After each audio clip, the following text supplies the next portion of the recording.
So today we are going to talk about some of the maybe odd things that you wouldn't normally think about when you're out shopping for a home.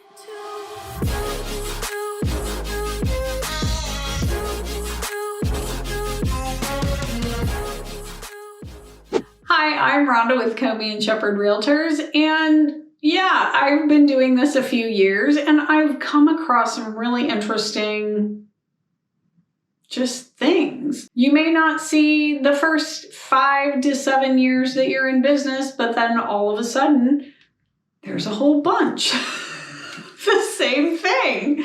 And I feel like that has happened in this last year. So I just wanted to go over a few things with you guys because you never know. You may be out shopping for a home and certain things never even occurred to you.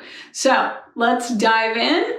Number one is noises. So you may be well aware, like a house is on a busy road or near a highway or, busy corner.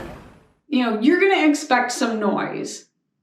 But take a look at where the AC unit is outside.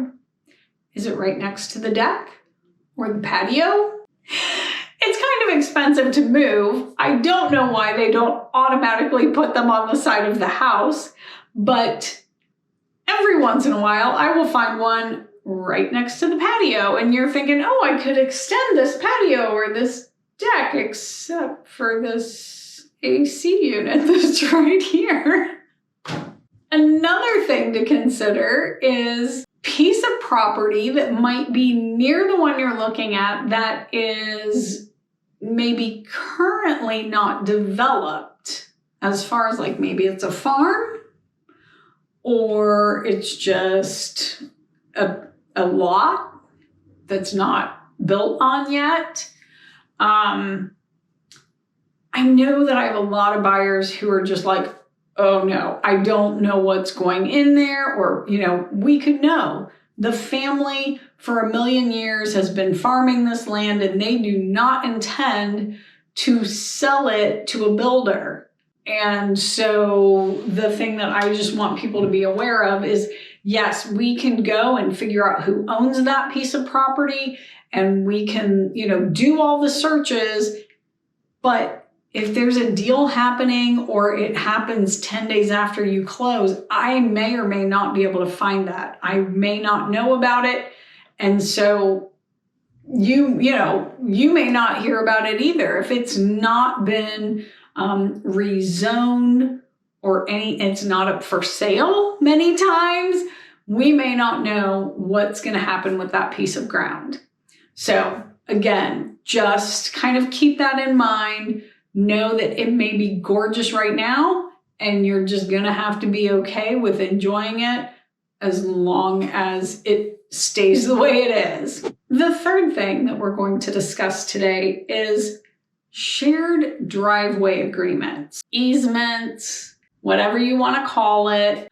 There's more than one person who has access and use of a piece of land that you are also using. I don't know why, but this year, I think I ran across 3 or 4 properties that there was a shared driveway.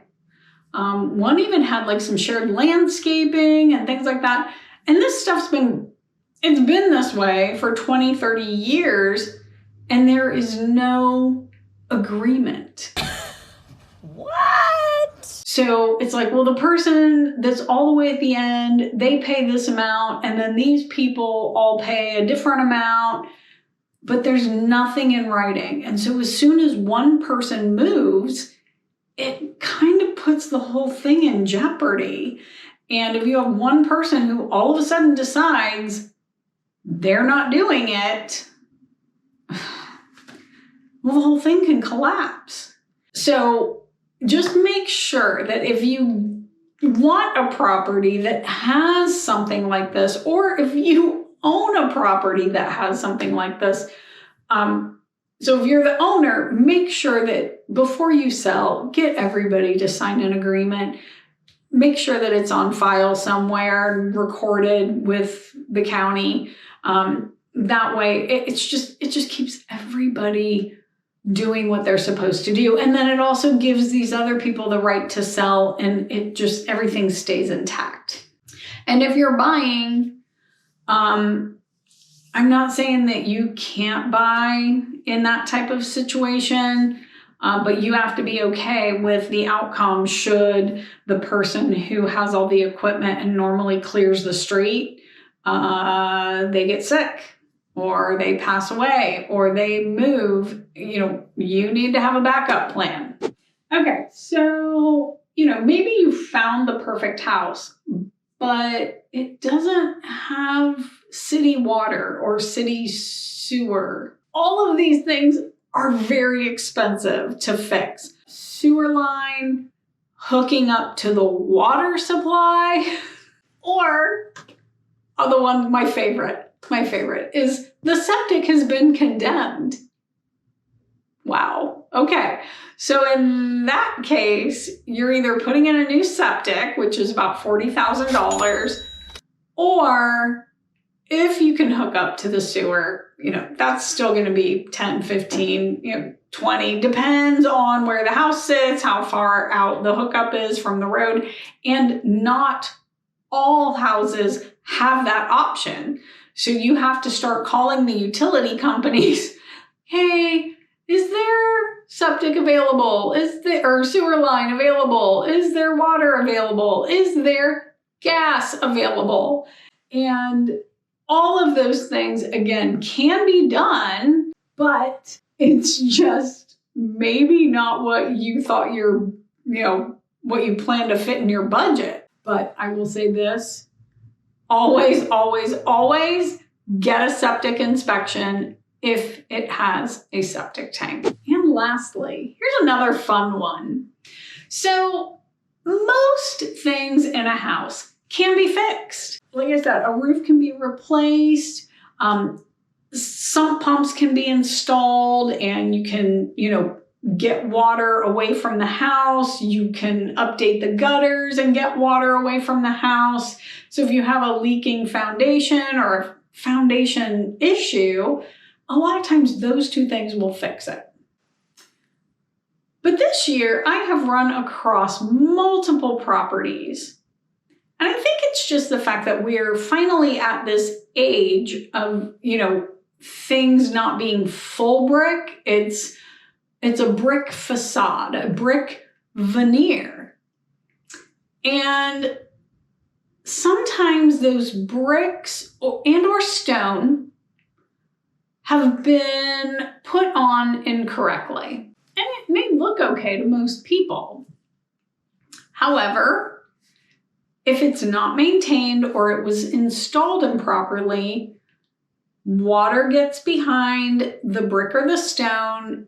And, again, it's Ohio.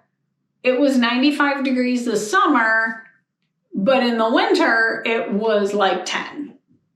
So freeze, thaw, freeze, thaw, freeze, thaw, and eventually the mortar cracks. Water gets in there and it just starts to create problems. And